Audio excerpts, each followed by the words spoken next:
दोस्तों नमस्ते। वो गाना है, याद है आपको? हारे हारे हारे हम तो दिल से हारे।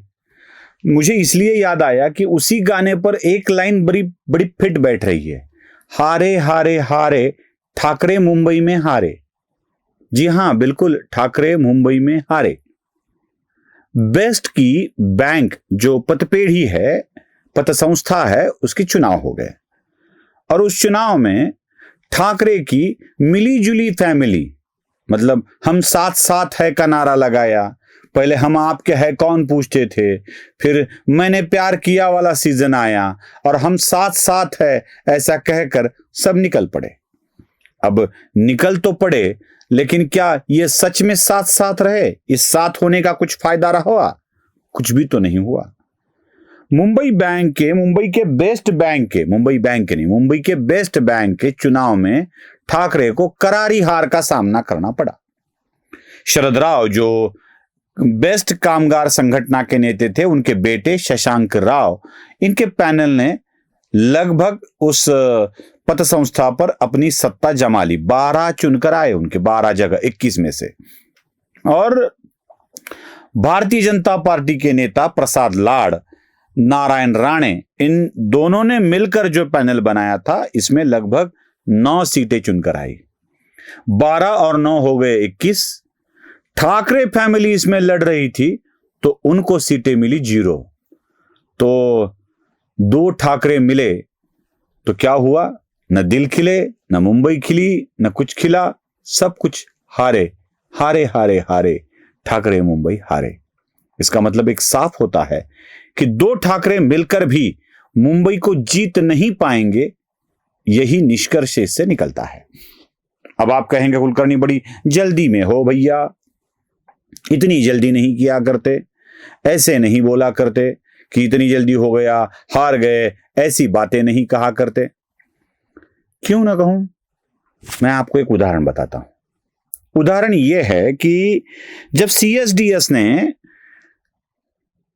कुछ महाराष्ट्र के नतीजे बताए थे तो सैंपल साइज दिया था 3000, और 3000 सैंपल साइज में उन्होंने कहा था कि कौन सी कास्ट किसके पक्ष में गई है, ऐसे कैसे हो गया है, चुनाव के नतीजे कैसे बदले गए 3000 सैंपल साइज में।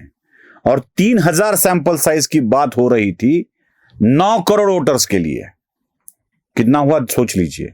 9 करोड़ में से 7 करोड़ वोट हुए, ऐसा पकड़ के चले तो 7 करोड़ के 10% भी पकड़ लिए जाए तो कम से कम 70 लाख होने चाहिए।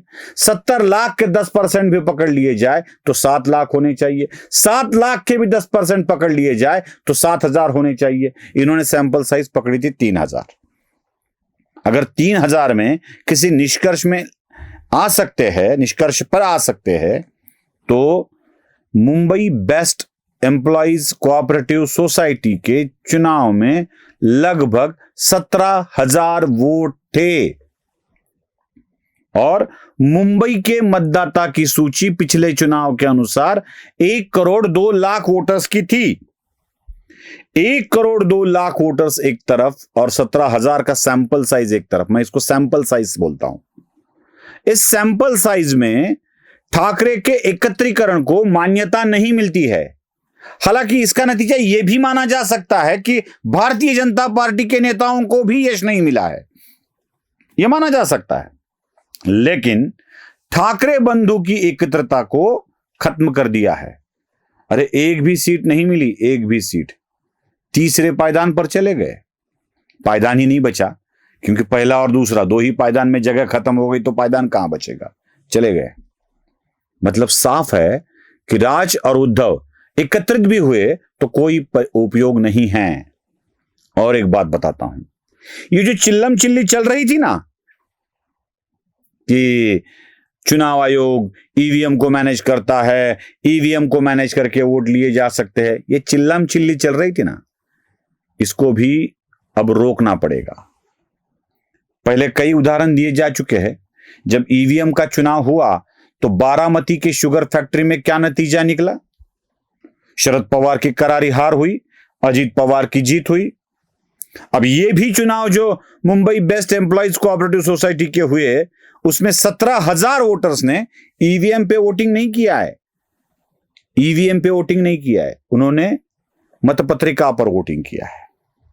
मतलब साफ है कि अगर मतपत्रिका पर भी वोटिंग की जाती है तो आपके पल्ले कुछ नहीं पड़ता है। चाहे आप एकत्रित हो जाए, चाहे बैलेट पेपर पर वोट हो, आप यशस्वी नहीं हो पाते हो।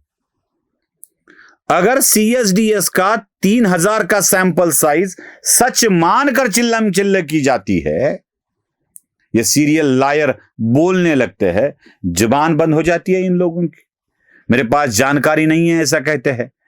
संजय राउत को दिल्ली के उनके घर में सुबह सुबह पत्रकारों ने पूछा कि भैया चुनाव के क्या नतीजे आए हैं, मुंबई का बड़ा चुनाव है, ये कोई छोटा चुनाव नहीं है, ये लिटमस टेस्ट है।